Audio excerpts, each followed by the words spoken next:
We exposed the BBC with thousands of people outside their offices in Manchester.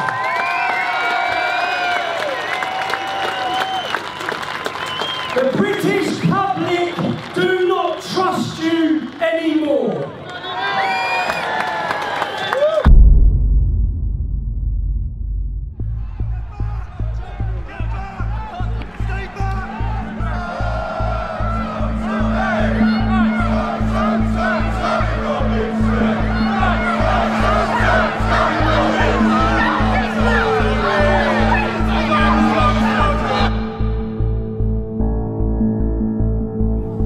Michael is going to explain what's going to happen next, right? I'm being arrested.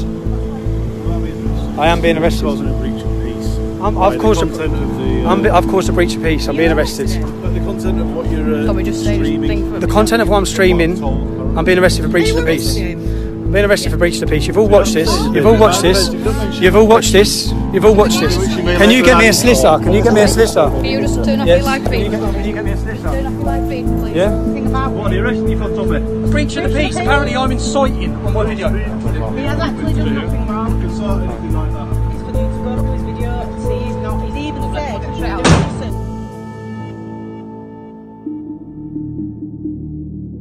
this. Since my activism started over a decade ago, the establishment, the police and the media have all been trying to take me down. The whole world saw me wrongfully imprisoned last year. 2.5 months on solitary confinement. What was the response by the media to that unlawful detention? They justified it. They lied to you. All of them reported that I pled guilty. None of them got the transcripts from the court. None of them reported the truth. We have a corrupt media. When I went to prison and 600,000 people signed a petition for my release, 30,000 people marched here demanding my release. When I come out of prison, I was completely unaware of the lengths that they were going to take me down. My PayPal was removed.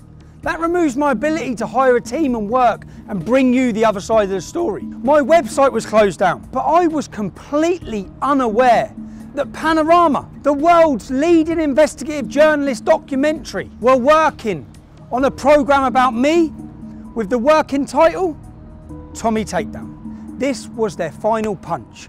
They were about to discredit me to the nation, to you, the public. And I will prove that that documentary is not impartial, that it's scripted, that they invent things, that they lie, that they clip, that they edit. What you will witness in this documentary will prove to you this isn't about Tommy Robinson. This is about all the people that have been lied to, all the people who have been mislabelled, despite all their efforts to silence me. It became very apparent that something far more sinister was going on. With the collusion between the establishment, Panodrama, and a far-left extremist organisation called Hope Not Hate. You're going to hear about the tactics they use to get the narrative they want.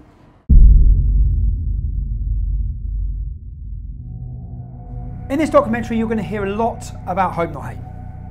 It's important you understand who they are. Hope Not Hate is a so-called anti-fascist organisation who formed in 2004. They formed from a group and a magazine called Searchlight. Nick Lowles, who now leads Hope Not Hate, was a lead member of Searchlight. In 1984, Searchlight worked alongside Panodrama to fraudulently edit footage which they were prosecuted or taken to court and sued for. They paid £1 million damages to Conservative MPs who they wrongfully edited footage to link them with far-right extremist groups. Hope Not Hate brand themselves as an anti-fascist organisation. They're there to tackle fascism. In reality, they label, slander and attack anyone who speaks out against open borders or against Islam. The worrying thing is they have a lot of influence. For example, all media outlets across the UK, across the world, take what they say as credible and they work hand in hand with them. From CNN, The Guardian, Huffington Post, The Independent, Sky News, Newsnight, Panodrama, the Metro, the Sunday Times. They even advise the UN. They advise counter-terrorism. In their advice to the UN, they say that our Day for Freedom demonstration that many of you would have watched was a far-right extremist rally. That's fake news. being given as credible information and taken as expert info by the UN. Our Day for Freedom demonstration had homosexual speakers, drag artists, black speakers, Asian speakers. There was nothing far right against it. It was a liberal demonstration demanding free speech. So what happens is when someone gets censored on Twitter for some kind of for hate speech or for incitement to violence or engaging in some kind of terrorist communication, they get their account taken down. They tend to come back, and that actually leads to a sort of an increased level of sense of participation and integration into these networks. So I do a lot of work looking into right-wing extremism in the United Kingdom and the United States. And one of the things that we've seen there is actually an entire mobilization of right-wing extremist activity around the concept of the freedom of speech being taken away from people.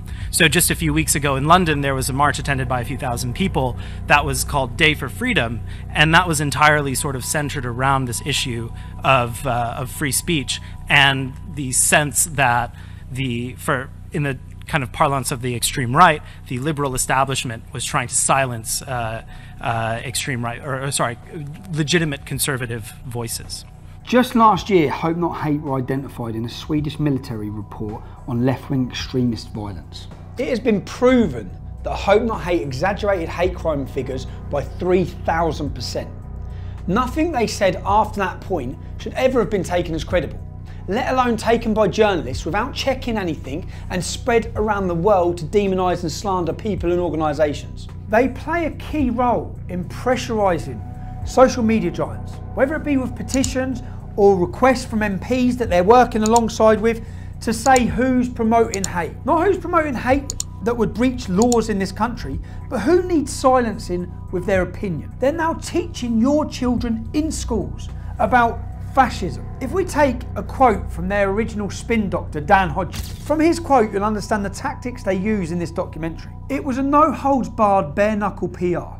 We used every dirty, underhand, low-down, unscrupulous trick in the book. These are quotes from their spin doctor, Joe Mulhall, who is a lead researcher for Hope Not Hate. He brags about days out with their BBC political reporters. Their relationship works hand in hand with the corrupt mainstream media. They do the reports, the media then use their ammunition and their labelling to attack people and organisations, to demonise them and slander them. In 2015, Joe Mulhall used the hashtag Antifa on several occasions. The reason why this is so relevant is when you understand who Antifa are. Antifa are an organisation that leading members of the American government have called to be prescribed as a terrorist organisation. They balaclava up, they mask up, and they violently attack people who they're told to attack, and organisations which are highlighted to them by groups and organisations like Hope Not Hate. They find out who you are, they contact your work, anyone who steps above the parapet. Hope Not Hate's goal is to silence them and stop them. This is about stopping free speech. This is about having people too scared to speak. We'll speak with one gentleman now whose life has been completely changed due to him voicing his opinions. He broke no law, committed no crime. But wait till you hear what Hope Not Hate done to him.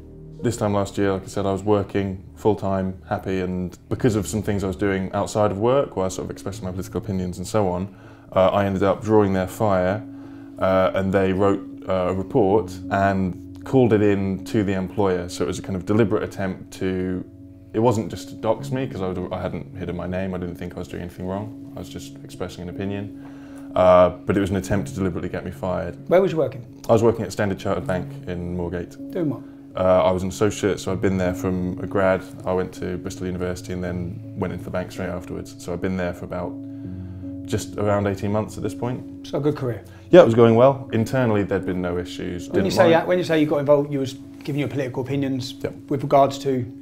Obviously the controversial stuff, so immigration, Islam, these kind of issues, but not in an extreme way, nothing you wouldn't happily say to anyone. Just so we can get clear, we're not talking about committing a crime, we're just talking about speaking openly about immigration and Islam. Yeah, and no one had a problem with it. That's the whole point that kind of strikes me about it. So it's not like anyone made a complaint, nothing's happened, so what did Hope Not Hate do? So Hope Not Hate, one of their, I can't remember which, but a team of their researchers wrote a small report. They were calling up multiple offices at the bank, and they were also focusing, because obviously we have a very big presence in the Middle East. So they were focusing on officers there to call them and just basically say, you've got this guy working for you, he's an Islamophobe, he's a racist, blah, blah, blah, all of which obviously isn't true. I remember I was just sitting at my desk and I get called in by the MD and he sort of says, have you been saying this? And I say, yeah, no, I have. I didn't see it as a problem. The same guys were going to a lot of journalists trying to flog this report as well to make a big story out of it. Eventually, in around the summer of last year, you get this article, and it's very vicious, and it's obviously largely lifted from the report that came out a few weeks earlier, using slurs, using kind of nonsense labels, calling us Nazis, all that kind of thing. Calling you Nazis with any evidence? Was there no any evidence to anything whatsoever you've said? At all. It was made up with a very clear intention of making me lose my job, and it's a common tactic. And you did lose your job? Yeah, I was suspended, and then once the coverage happened, they obviously, whilst previously, like internally, the bank I think had kind of thought, well, maybe this is just an attack piece. Once there was coverage, obviously it's their reputation on the line. So then, pretty much immediately, I was fired. I have worked. Just so that the public understand this, you committed no crime. Okay. You speak outside of work about immigration or Islam with no hatred. No hatred. Just facts. And because of that, where are you now? How's your life changed? What do you see for your future now? Financially very difficult, of course, because it kills your income. And then there's knock-ons from that are always a pain. Okay, well thanks, and I hope you, I wish you luck and try and get your life sorted. Me too. Yeah, good luck. Thank you. So you've heard from Tom Dupree. You've heard how his life was changed simply for expressing his free speech due to the actions of Hope Not Hate. Later on in this documentary, you'll hear recordings of Caelan Robertson and George Llewellyn-John to see how their lives have been affected. Caelan and George used to work with me at Rebel Media, and when I went independent, they come to work with me there. When I was released from prison and I met with them, they said that they had been intimidated and threatened, and for that reason they couldn't work with me. I'd just been released from prison. I wasn't in a good state, and I thought they were just saying that because they wanted to go and work with Lauren Southern. Also, you'll hear recordings from Lauren Southern. Lauren Southern is a leading political activist from Canada. She now works as a journalist making documentaries. In those recordings, you'll hear about allegations about how they've suffered due to the actions of Hope Not Hate. So I've been contacted by Lucy Brown, who's an ex-employee. The last time we spoke to each other, we were screaming obscenities at each other. Now, she's been contacted by Hope Not Hate and by Panodrama, who are working together on a project against me, work entitled Tommy Takedown. So I'm on the way to see Lucy. I'm actually really concerned and worried about what it is they're up to, because I know everything they've tried to do to take me down hasn't worked. So let's see what's next. Last time I spoke to you, I screamed some obscenities, some terrible things down the phone. So did I.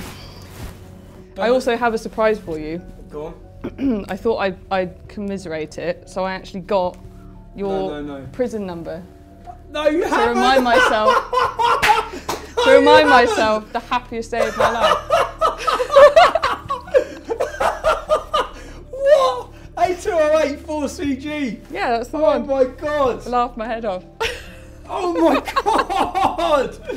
Shit, Lucy, you were fucking angry. How have we ended up sitting here? And what are we talking about? Well, I received a very interesting email from one John Sweeney a couple of days ago, who is a big, was it BBC presenter for Panodrama? Yes, apparently he's quite well known. And he's asking if I want to go for first it was a cup of tea, but then it was a pint. And he'll come all the way to Cambridge to see me. And I think he wants some dirt on you. You was approached by Joe Mulhall? Joe Mulhall, yes, Hope Not Hate. So you're approached by Hope Not Hate, who told you, I've seen what they've told you. Yep. They told you that there's a Take Tommy Down. There's a Tommy Takedown. Tommy Takedown? Yes, and they've been taken on as sort of advisors to the BBC to help them with interviews and to get information about you. How easy would it have been for you to... They offered me £5,000 for a front page story about you being a twat. What you could have done, you could have absolutely destroyed me, and my life, and my name, and my reputation. More so than that prison number did. More so than me going in prison could have done. Because you could have said anything, and they would run me. I've arranged to meet John Sweeney tomorrow at 2 p.m. And by the sounds of it, what these people do is they try and be your friend when you're vulnerable, and they ply you with drink. And they try to get you to say something that you wouldn't normally say. I want to show if what Lucy could have done. None of it will be factual, but what Lucy could have done. Now, bearing in mind, I might not have been here. You could have just done this, yeah? Fake text messages. Falsify sender numbers of text. So if you wanted to, my phone will be here. Let's change the number there. No, we'll keep that as receipt. Let's put my number here. So you effectively, as a disgruntled employee who fucking got my prison number tattooed on your wrist. Joe Mulhall's just messaged me. Let's take down Tommy. I'm flat broke. I've got no means of income. I hate you. Joe Mulhall's just messaged me saying I can get you some money to do Tommy in. So I can go to fakemytext.co.uk and I can make you text me and then I can show Panorama. My phone's here. I'm at home, right, minding my own business. I've got Joe Mulhall here. Joe Mulhall offering the takedown of Tommy Robinson. Offering me some money, and you have said to me, what? If you have anything to do with this Panorama documentary, I will fucking bury you. You bitch. No. Hang on, because I'm writing YOU, but you write you. I write you. Sorry. I just need to make it some bad grammar because. Yeah, drop the T's because I don't pronounce my T. I'm going to put WIV instead of with. This panorama, you wouldn't make that a capital letter. No, I put with. I put with. Okay, alright. With this panorama doc. If you have anything to do with panorama doc, I will fucking bury you, comma. Bury you bitch. Just to prove, I could have nothing to do with this. I'm not. My phone's here. Yeah. So I've not sent you a message. Yeah. So let's wait a minute. And the point is that they're actively searching with a far left organisation. They're actively working with my ex-employees to bring me down. What I want to prove here is how easy it is and how many other things in this documentary have been faked on me. If you had anything to do with this Panorama doc, I will fucking bury you, you bitch. Can you focus on that? So I didn't send that. That's sent from my computer. My phone has not sent you a single message. Now, Panorama are the biggest investigative journalists in the world. Yeah. So I don't see how this can work. If they wanted to do a proper investigative journalist piece, they should look at the crime that I committed. Was it criminal? Did the judge act out of law? Were my human rights abused? One of the biggest cases in this country's history in modern time. Yeah, 600,000 people signed a petition, 30,000 people marching, ambassadors from the American government, every political party in Europe talking about it. The most talked about court case in decades, but they're not bothered about that. This is fake. Yeah. This is going to be falsified. This is not me. And I want to see if this, by a disgruntled ex-employee, could make its way around the world. I'd like to see how much power Hope Not Hate have over the world's media. Yeah, basically.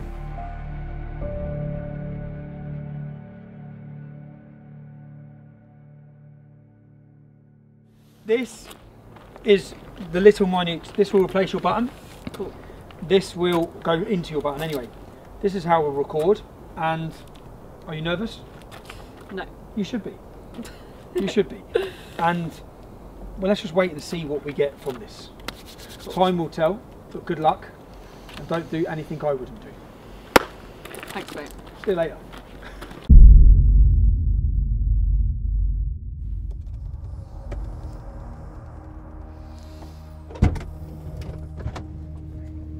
Success? Mission accomplished. Mission accomplished. Let's see. Crazy? Not crazy? Good? Not good?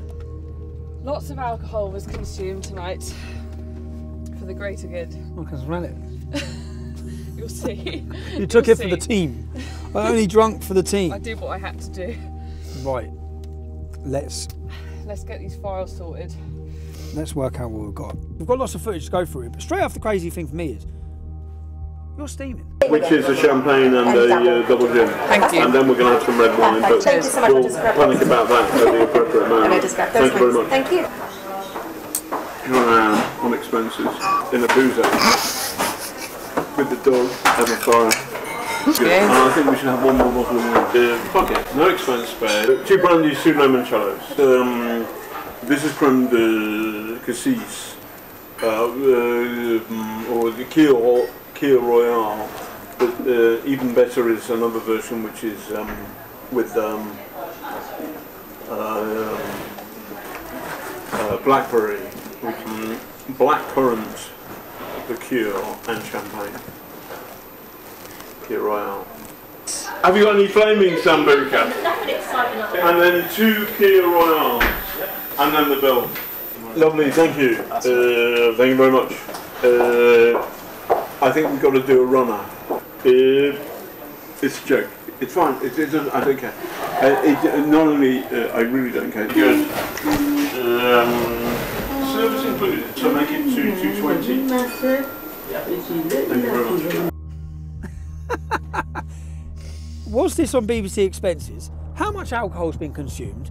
I've heard him mention 3 bottles of wine, champagne, flaming Sambuca, all in 5 minutes. And you can hardly sit up.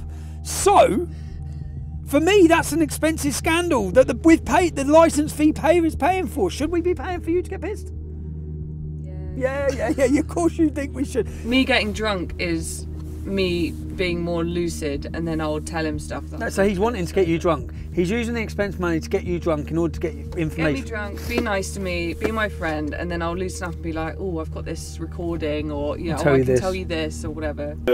You may not like what I'm about to say, but one of my political heroes is the former head of the IRA, who turns the IRA, not... Who? Nick Knowles? No, the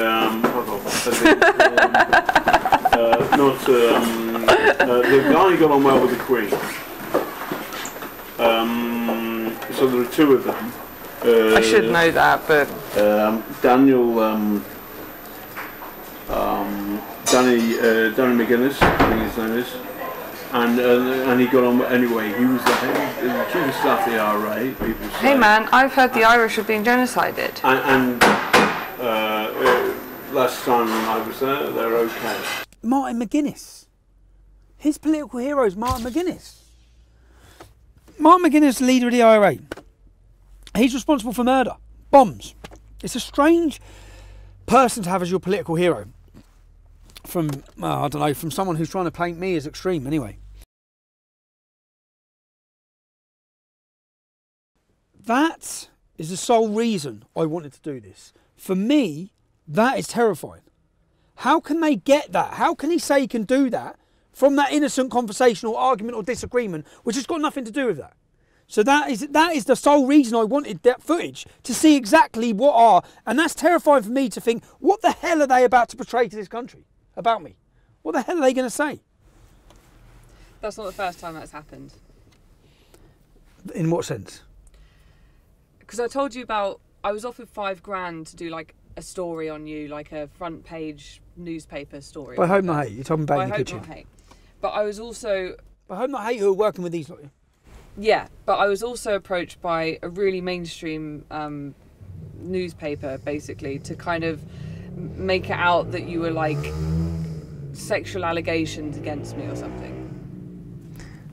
What, they were approaching you for that? At a time when we fell out? Yeah, they said when I was at my lowest and I basically didn't have a job and I was like, a complete mess, and they were trying to like dig and get stuff out of me. And they were trying to make out that you'd done like a Me Too. They were trying to make out that you basically like abused me. And then they wanted to put in, they kind of ran with and went back to their editor. And then I called up and said, I really don't want this. This isn't true. You've kind of twisted it to fit your own narrative here. And he said, well, I'm sorry, it's too late. I've already sent it to the editors. And they want to run the story, this journalist. So I then had to call up this national journalist kind of like lawyery thing where you can call up and complain. And I had to put in writing saying, please do not put this out. If you put this out, I'm going to have to go against you legally or something. So I had to fight to get this story out of the paper. From a mainstream journalist? From a top tabloid? Big. In order to portray me as an abuse, essentially. Me as a victim, yeah. But it wasn't true. With no truth in it all. No. And that for my life, do you know the whole purpose in me wanting this, the whole reason why I've wanted to do this is because I've been absolutely terrified of what they're doing. And that one little recording there proves that they will change what I'm doing and saying. This is massive. This is Britain's leading investigative journalist documentary by the BBC that we pay for, creating, editing news in order to destroy my life. Now, John Sweeney's been contacting me for weeks now for a gotcha moment where he can interview me and throw all these accusations from God knows who at me. Well, that gotcha moment is now in my hands, because I'm now going to sit down and I'm going to put these to John Sweeney to see how he justifies any of this. So for 2 weeks now I've been emailing John Sweeney.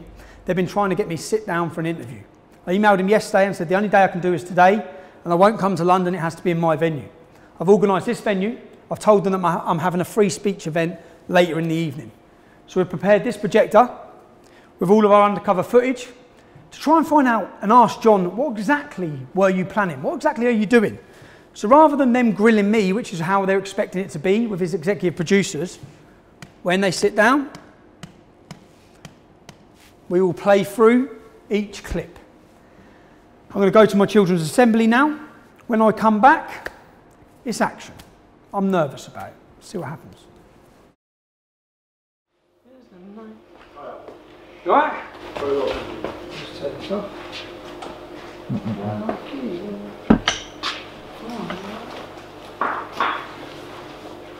Hi, fine. How you doing? Thanks very much for doing this, thank you. Good morning. Good, everybody's phones off. You all right? Before we do start, I just wanted, because I am paranoid of fair and balanced reporting, I just wanted to clear a couple of things up with you while we're here. Is that all right before we start? Okay, but you're recording, I think, aren't you? You're okay. recording, and so aren't you? That's fine. Yes, okay. That's okay. fine. So we're not starting yet? No, we don't have to start the interview. I just want to clear a few things up. So, this is a Panorama documentary. You wouldn't be working with an organisation called Hope Not Hate on this documentary, would you? In order to find people to give negative opinions of me. No. No? What we're doing is we're making a Panorama documentary. The BBC makes all the editorial reports. Okay, so it's a BBC, because it'd be quite strange for the BBC to be, how the BBC could be impartial on a documentary when Hope Not Hate are an organisation who are funded specifically to destroy me. There are two separate entities. Okay. The BBC, I work for the BBC, this is the BBC Panorama production. Okay, can I just quickly show you something here? So what this is Joe Moorhouse from Hope Not Hate. And what he says in this message is that Hope Not Hate are steering this documentary. My name's John Sweeney, okay. and I'm the reporter for Panorama. Okay, John. So what this other guy says, he's not steering. Okay, are you aware of any threats or blackmail that's been made to any of my ex-employees to give negative information about me to you? Are you aware? No. Well, can you just listen to this one? We were basically threatened with the most horrendous shit you can possibly imagine for 3 months, constantly, to do this. Constantly.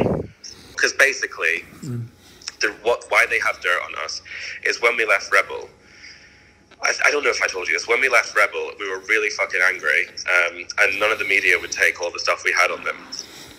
So Nick Close reached out to me on Twitter and he was like, oh, meet up with us. And we were like, oh, okay, like we weren't working with anyone then. So we were like, yeah, fuck it. And we met up with them twice and we were like, we can write a book on Rebel Media. We can write a book on how they've scammed people and this and this and this and this and this. And we were like really conniving with them. One of the first things they started threatening us with, this only started 3 months ago. We had no contact with them between 3 months ago and leaving Rebel, nothing. They started messaging us saying, we need to meet you, this is really serious. And then when we met them, they said to George, I wasn't there, we're going to release all of the meetings that you've had with us, threatening Rebel Media and talking shit about right-wing personalities and bitching about them, nothing serious, just saying, oh, their pants. And they're going to make you, and we're going to basically expose you. And also, we've got 6 signatures from the top trade unionist organizations in the country saying that they're going to come after you, and the government have opened a new department which we're advising on counter-terrorism, which are going to prosecute you for writing scripts which have incited the Darren Osborne terrorist attack. And it was like, they were basically like, you're going to fucking go to jail and you're going to get exposed for meeting with us if you don't work with us. This is what it all comes down to, this Panorama fucking thing. And Hope Not Hate were there standing next to the BBC producers. When you went for the meeting with Panorama, who from Hope Not Hate was there? Nick, Joe, John Sweeney, and the producer. So like, Hope Not Hate were like fucking terrifying, and they like did, you know, they blackmailed us. They felt like Joe fucking used the whole thing to try and get into Kaylin's pants. This is how bad it really was. When we pulled up in London, this was the day I dropped off the suitcase to you, right? That I went straight off from there, I can't remember where it was, to go and do this interview with them. They hired out this big car park warehouse thing. They had a little chair in the middle of it. I walked into this room, sat down. It was a cameraman, it was the head producer, it was Nick, and it was Joe. And then I started getting really nervous because she was saying, how much money, name numbers, name figures. And I was like, well, it was enough to pay for us to make videos, and all the money was spent on kit. And I was just saying vague shit. And then Joe said, can we stop the interview, please? And then I was like, okay. And then Nick went, can you come with us, Kaylin? And then Nick and Joe took me to the other side of the warehouse and said, Kaylin, you really need to give them more information than this. You really need to open up a little bit more, because this is really not useful to them. They're probably not even going to use this. You need to go into specifics. You need to go into numbers. You need to at least show them something. Were they threatening you at you? Breather, have a cigarette, and we'll come back to it. Were they threatening you then? Okay. I had a cigarette, and I went back and I sat down, and I still couldn't really do it. And it was really bad. Like, I was like shaking the whole time. That's when we told Panorama that we didn't feel that it was safe, that it was not okay, and that we were basically threatened. Bit of a strange one here, yeah? It's been a minute. I know, sorry man, I know it's 4 o'clock in the morning here, but I've just got off the phone to Kaylin for an hour, yeah? How much have they told you about Hope Not Hate? Not much. Why? You're aware they've been meeting with them regularly? I've met Joe too before. Yeah, I know that Kaylin and George have met with them before. Continually met with them? When you was doing your Borderless documentary, Hope Not Hate flew out to Italy to meet them? I don't know what they were talking about, but for the most part, like, I think they're just afraid of them. From what I've been told, it's like they're like, oh, they're kind of blackmailing us, like, hang out with us, or else we're going to get you guys arrested or whatever. So they've just met with them. So hold on a second. I work for Panorama. Were Hope Not Hate present in that interview? Were Hope Not Hate present in an interview with Kaylin Robertson? I work for Panorama, and we are doing a film about you. Are you aware of blackmail? Are you aware of Joe? Look at me. Yes. I'm a reporter, and I'm asking you a question. Okay. Right. I get the point. Are you aware? Are you aware? I don't Let me ask you one question about that. Okay. Then we can start. Are you aware of indecent images sent by someone from Hope Not Hate to Kaylin Robertson? I'm aware of the allegation. You are aware. I'm aware of an allegation, and I do not think it credible or serious. If I'm wrong, you can put that information out there. If somebody has been blackmailed, threatened, intimidated by an organisation that is steering your documentary. It's not serious. Okay, can we hear the next one? Play the next bit.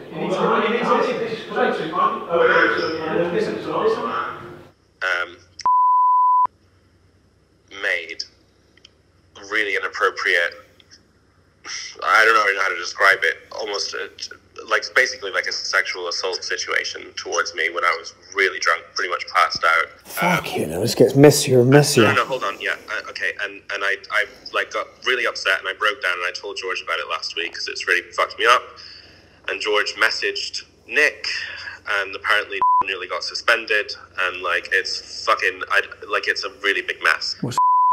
I'll come to Milan to see you. Who'd he come with? Nick. He come with Nick, so Nick was with him? Yeah. And what did he do when he was drunk? Nick wasn't there at that moment. Nick had gone home. So we were filming with Lauren, and then they said, like, you've got to meet us.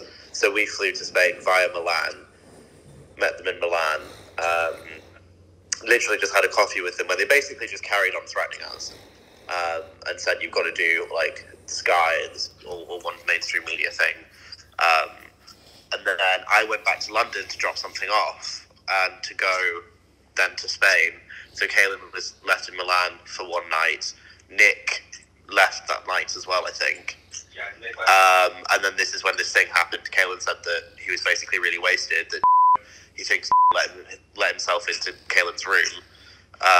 And basically, yeah, Kaelin kind of woke up and was like half naked, like trying to do stuff with him. And then Kaelin said no, and was like, oh, you don't have to tell anyone, blah, blah, blah, blah, blah. Kaelin was like really fucked up about it. So this was like 3 months ago, or 2 months ago, and Kaelin only told me about it last week. So I messaged Nick saying, like, we need to talk, what the fuck is going on? And then Nick said that he's, like, doing an investigation into it. George also messaged Panorama saying, guys, hope not hate raped Kaelin. Hello? Hi Joe, it's Tommy Robinson. Oh, hi there, how's it going? Yeah, not bad. Obviously you're aware I have a documentary coming out on Saturday. I'd just like to ask you a couple of questions quickly about your involvement. Bear with me, I'm not going to be able to do it over the phone, I'm afraid. I'm not going to I'd have to speak to colleagues before I can do anything, I'm afraid. So you can't just answer why you were you present during an interview with Kaelin Robertson and Panorama? I'm not going to be able to talk about anything on the phone. Why not? Why not? Well, you can't just ring someone up. If you want to speak to me, you can drop me an email and we can. This is just your opportunity to counter what's being said. I'm not going to answer any questions over the phone, although I don't see what's the issue there is, even if I was. Really. So, were you and Nick Knowles present during an interview with Kaelin Robertson and Panorama? I've said everything I'm going to say to you, Tommy. I'm not going to answer any questions like that. If you want just a yes or no. It's just it's a simple yes or no. Simply, look, Tommy, we're wasting time here. Okay. So. We must ensure we avoid bias or an imbalance of views. Our output will be based on fairness, openness, and straight dealing. Contributors will be treated honestly and with respect. There are people being intimidated and blackmailed into giving negative reviews against me. The men who are doing it are present during your interviews. You're saying you're independent. Now, John, when it comes to fake news, you're John Sweeney, so I'm going to separate you from these allegations that are being made. There are allegations. There are allegations. We can agree on that. We can agree on that. Okay, so these are allegations. These are allegations. And there is no evidence apart from your words or their words as to the substance of these allegations as I understand it. And I know we have a bit on tape. Okay, John, would you tell anyone what they have to say in an interview about? No. No? Play the next one. We only, the BBC, we only do questionnaires. So here's, it's a volunteer army. I want you to be comfortable about it. So is there anything you don't want me to ask about? I'm not supposed to ask this. I'm not supposed to ask this. I'm not supposed to ask this. So I'm going to ask you about, I'm going to take it through. What I want from you is the following. Simple 2 steps. 1. People like us, the BBC, the establishment, have not listened to what Tommy's been saying, and that's bad. Yes. And so the extent to which the entire conversation about Islamism, extremism, about what that means for ordinary Brits up and down the country, closing that down, shutting it off as racist full stop is wrong, and that's bad, and that goes in the can, and you say that, and that will appear in the show. The second thing is, but there's something, my own personal experience, it was difficult, because I was a good trooper, and then suddenly I was friends with the dogs. As a human being, he's funny and charismatic, and can be great company, and he's not your he's not a Nazi. Number 3. Partly because of the pressure, partly because of the chaos, you fall out. It's horrible because he turns on the mic. And those 3 elements are fair and good, and those 3 elements will appear in the show, I promise you. He has... Deal. We'll have a proper ding-dong. Okay. Because there's a lot of people and the good stuff, your stuff goes in. So there you are. So I don't have to put on the record, John. I don't have a problem with that. Because I'm not, no. I'm saying I'm putting, after a long conversation, I've got the whole conversation, John. Which you haven't done. I've got you 6 times telling that individual what they must say. Now let's go to the next one. Gilligan wanted to make it sexualised, and he wanted it to make it out like you basically like Harry Weinsteined me. Oh my God, man. Because you're like a position of power, And you're a you know, vulnerable and like woman. all this shit, and I was like, yeah, So when I'm being told, this isn't about you, John, but when I'm being told that journalists are approaching people... I'm not sorry, I don't understand the context. I'll tell you the context. Okay. This specifically is not about you. Oh, they do. When I felt sick, because I found out that journalists were offering money to try and get a young girl to do a Harvey Weinstein story against me. Now, you're Panorama, you're John Sweeney. So let me play the next clip to you. I call him like a silly little man and stuff. I'm just shouting at him. Yeah, but oh, we love that. It was quite bad. Could we have that? I'll drop you in it. I'll have the thing. It will drop me in it. Everything will drop me in it. Not necessarily. It was really bad. We had this great big argument in Woburn High Street. Yeah, maybe. I suppose that I did give to the lawyers, and they said, well, actually, this for the case doesn't really work because you're just having a dispute. Doesn't really whatever. But I thought I'd record it just in case. Maybe I'll do that. That's It's only audio. It's only audio. That's fine. How angry did it get? He gets really angry and then he runs away and gets in the car and drives off. And I shout after the car. It's really bad. We can clip that bit. We can clip that bit. We can clip that bit. My view about that is that I think doing a kind of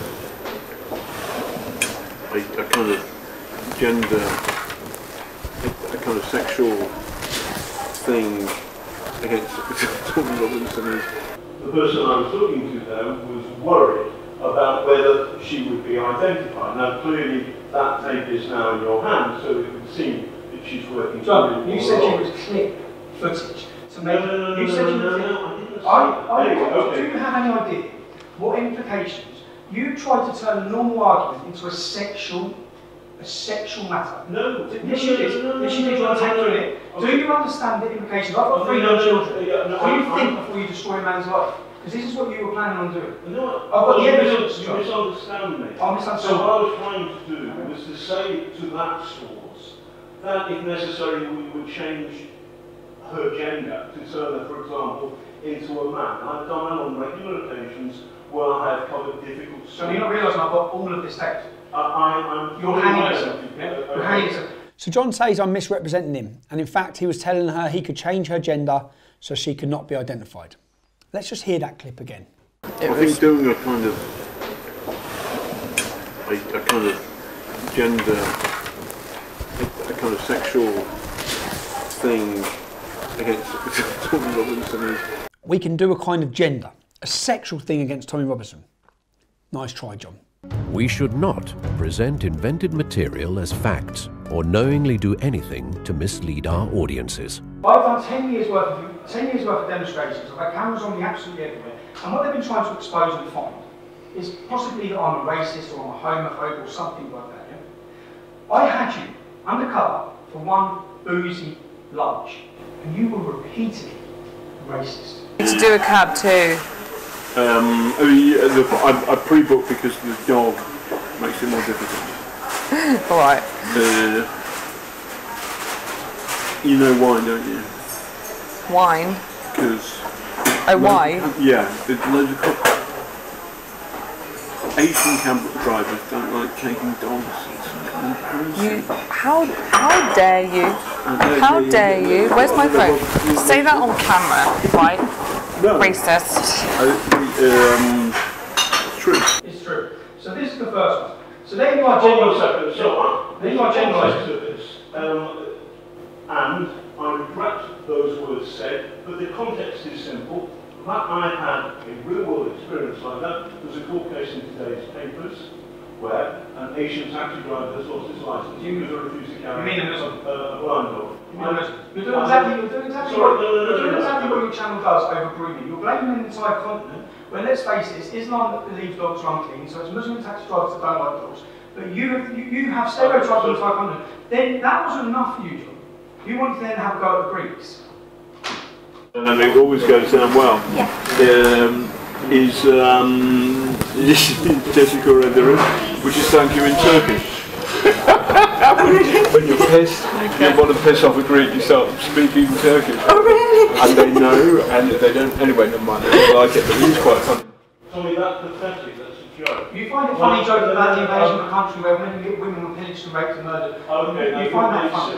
No, John. So I have many Turkish and Greek friends. Well, you'll upset the entire Greek community because you find it funny to speak in Turkish to them because you find that funny. None of this is fun. None of this is fun. None of this is fun. Play your next one. Okay, play the next one. I have a little more in common. I have more in common with Tommy than most reporters. Yeah. I scumbag Irish background. A scumbag Irish background. So my family are a scumbag Irish background because they're poor and from Ireland. I'm talking about myself. No, you said you have more in common with me. Okay. A scumbag Irish background. Which it's a joke. That's a joke. So wait a second. Yes. It's a joke. So I'm very, very proud of my Irish heritage. My great granddad, who's a scumbag to you, John? No, who's a scumbag to you? I'm very proud of my Irish heritage. Yeah.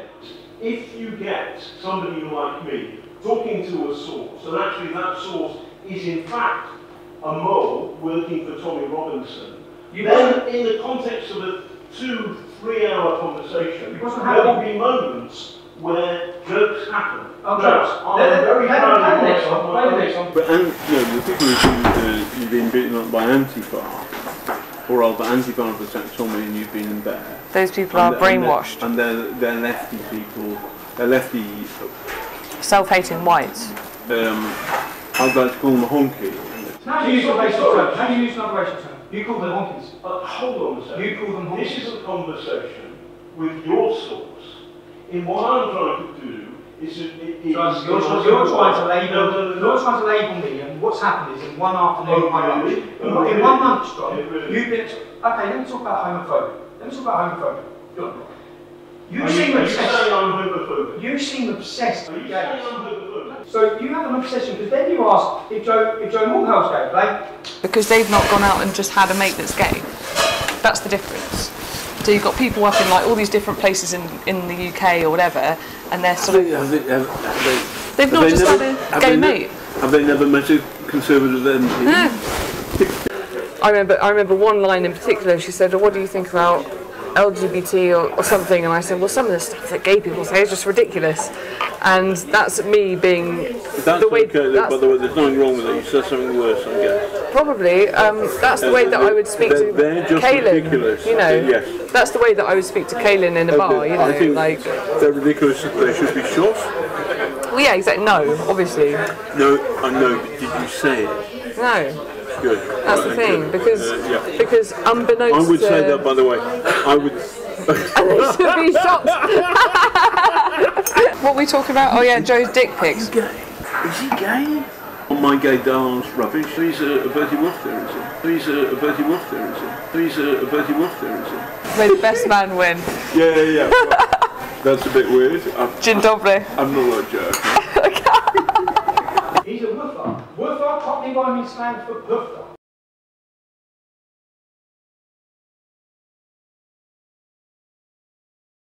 Presenters, reporters and correspondents are the public face and voice of the BBC.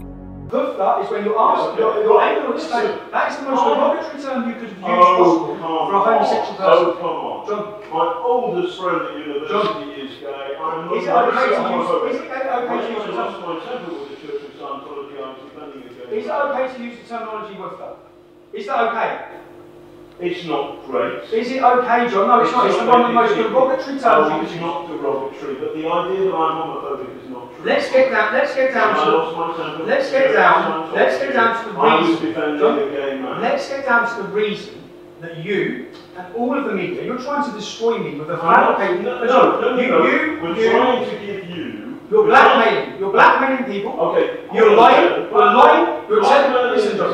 You're alleged to have blackmailed people who are in your meetings, in your interviews, whilst young men are being. And you are the man who's making the allegations. All in order. No, I'm not. You've just heard the people making the allegations. I'm not the man making the allegation. You've heard those are witness statements to my solicitor. Now let me go to the next one. Let me go to the reason why. Let me go to the reason why. I have to ask you a question. You can ask me a question, isn't it, mate? Because if it hasn't been on the end of a deception, let me go to the next I one. want to know about it. Okay, let me go to the next one. Okay. This is the reason. So now everyone understands the reason why the elite, the classist elite. Don't call me elite. Am I a cannibal? Let me play the next one. I've met Danny. Danny was, I was working on some film on Newsnight, and Danny was in the green room. It was unusual to meet a white working class male in the Newsnight green room, and I was in the same way. Who's normally in there? Sorry? Who's normally in there? It was so unusual that me and one of my mates, we went down there to have a drink with him in the way that you would do with somebody from the, you know, a cannibal from the Amazonian, from Amazonia, or maybe a creature from that. So working class white male is a cannibal from the Amazon. No, that's what you said. So you're on camera. Okay, so wait a second. You are a classist elitist. The way you view working class people is a disgrace. The reason we have the problem we have is because of journalists like yourself, from the background you're from, sneering down upon our community. Sneering down, thinking you're better than us, and let me just. My understanding of the Labour Party today is they're almost like blooming, I don't know, activists. Well, they're social. The point is, you hear much more accents like yours and mine, rather than fuck off, or rather than Tommy's. So the Labour Party, they will have accents like yours or hers, middle class, rather than fuck off. You believe the working class vocabulary is simply fuck off. That is your classism. What I'm doing here, John, is I'm exposing you, I'm exposing Panodrama, and right now, John, because right now, so this text was sent to us, yes, and this is the text from that source who's on that video, okay, and the text is from you. If you had anything to do with this Panorama doc, I will fucking bury you, you bitch. Did you send that text? Point proven. I have video evidence that did not come from my phone, and here you are about to betray it to an entire nation. John. No, I'm going to ask you a question. I've just told you an answer. Sorry, okay. This would be, right now, this would be going on a documentary that would be aired to the entire British public. It wouldn't be, because we would put the right of reply. And here's the right of reply. Is this true? Is this true? As I expected, they did not bother to verify the authenticity of that fake text message in their hunt to take me down. John says he would give me the right to reply, to which I would say it's fake, but the fake allegation that I threatened to murder my ex-female employee would effectively be aired to millions of people across the world. And I'm certain every national newspaper would run with the headline, Tommy Robinson threatens to kill female employee. I wanted to prove, and I've just proved, how easy it is for fake news to be created and for people to be targeted and their lives destroyed. You have been harmed.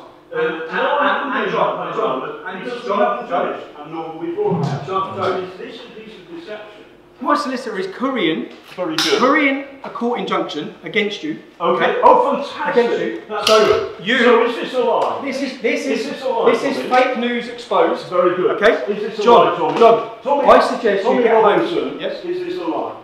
I never sent that message from this phone. This is my phone. Oh, you didn't send it from that phone? It wasn't sent from the phone. I didn't send it. Oh, hold on. It wasn't sent from the phone. I didn't send it. Is this a lie? You'll be able to catch it all in my documentary. You'll be able to catch it all in my documentary. No, we haven't finished our documentary. No, we have finished. In fact, John, you've finished your career. You've finished your career. You think so? I know something. I know something. Homophobia, racism, extreme. I'm not a homophobe. You are. And I'm not a racist. You are. And I'm not. Okay. What you was is a lie. What the establishment. And what this is, mate, this is a skit show. What the establishment was about to do to me, they were going to destroy my name, sexualised comments. I'm not a member of the establishment. Yes, you are. We're You're going to do working. none of these things. Are you working with Hope Not Hate on this documentary? No. Have they been present in interviews? We have had some input from some Have they been present in interviews? including your spies. Have they been present in interviews? Not John, not you are fake news. You're fake news, and No, you've been no, proven. no. You've been creating. This is a lie, Tommy. You've been proving. You told us this a lie. Is a lie. And You're on you, camera, sir, bro. are the Everyone's source of the lie. The idea that John. I'm homophobic, that's not John. true. This John. man has lied to us Who's John? through people. John, are you John? So, hold on. You're John. John, I suggest you prepare yourself, because Okay. once this goes live, which it's going to, outside your offices on the 23rd of February, I've got all the evidence of you creating stories, telling sources and people Oh, what hold on to a say. second. Outside It's your all offices, because this is evidence. what you do all It's the time. all Tommy. evidence, John. What you do You know, no is point you talking. threaten people. It's all evidence. You always threaten people. And the hate You're you lying. were put up John, online. don't talk about hate when No, you're no, calling no, no. people woofers. You intend. Listen, I'm sorry I called somebody Oh, you a are. woofter. Oh, you are sorry. It's- What about? it's the wrong Are you sorry to the language. Greeks? Are you sorry to the Irish community? Are you sorry? Are you You joking? Are you insulted a joking? Greek woman by speaking I'm not- Turkish to her. You I you did said you not found it funny. I did no It's such on camera, thing. John. It's on camera, No, John. but what You said you would you're saying is sexualise. that- You said you would sexualise my comments that were innocent. No. Yes, you did. No, You're I on didn't. camera, No, John. I didn't. John, No. the world's going to Anyway, watch this, bro. this is a lie. Good luck with your injunction. Good luck, my injunction. We haven't finished on Panorama. No. And stop threatening people. You have finished, shouldn't bro. threaten Julia Ebner. You think I'm finished? I've got another thing coming, and I can give you that for free. Can you? Okay. Good. Go and find a lawyer. I've already been with a lawyer, John. Okay? Right, I hope they're I've good. already been with a I lawyer. hope they're I've good. already dissected every one of your comments. No, you haven't. Yes, I have, What John. you've done is read the worst Woofter. possible thing on it. I can defend every can't second defend a of single it. word of it. Yes, I can. And on that note, and I will. You, and on you that are note, all I'm saying the to establishment. you You work for the establishment. is, none of these people are the No, establishment. you are. but- You're working. No, I'm you're not. working with Hope Not Hate. No, I'm who are not. working with the government, and you are all going against me I'm because I not speak out working against with you. the British This government. is a campaign. I understand some of the anxieties that you have. I get that. And, John, why would you be creating one? Why would you tell someone what to say about me? Why would you I tell them? didn't do that, and you're mischaracterising me. You didn't do that. Everyone's No. going to watch this. No, I know Everyone's gonna watch everybody's this. going to watch it, and Yeah. it'll be good fun. But more people will watch Good our fun. Panorama. You find telling. No, please, No, please, no, please. no, no, This no, is my no, life, no. John. It's my life. It's my life too. It's my life too, You Tommy. find it fun. And I You kept find it right. fun to tell someone that an innocent comment is sexualised. Do you know what that would do to my family? okay. Do you know what it would do to Oh, my hold children? on. Do you know what you're doing? Okay. Do you know what you're doing to my family? You have no idea what you're doing to my family. If you'd have got away with what you were trying to do to me, you'd have ruined me. No, You'd have broke my hold on, marriage. hold on a second. You'd have broke my marriage. What you've done is Hold this. on. There's only No, one stop journalist this in this room, John, and it's not you. Okay? Oh, really? Okay. That's it. Okay. You're a disgrace. And in fact, anyone who's been taken down by Panorama, anyone has to challenge now, because there is no integrity in any of the work you've done. You are a liar, you're a fraud, you're a racist, you're a homophobe, all in one interview. This is a lie. Excuse me, Mr. Morris, we're the two executive producers on the program. Okay, well you're in trouble as well. You're all in trouble. You're all in trouble. We invited you for an interview today. You haven't given us an interview. No, I haven't. I've exposed you, okay? You were trying to destroy my life. You have been contacting people. Why were Hope Not Hate present? Why were the leaders of a far-left George Soros-funded organisation, why were they present during the interview of a person which you were goaded in to give bad information about me? Why were they present? Tell me. If this is a Panorama documentary, why were Hope Not Hate present? This is an ongoing documentary. This is an establishment attack on me, and you're part of it. And you've been exposed to the world tonight.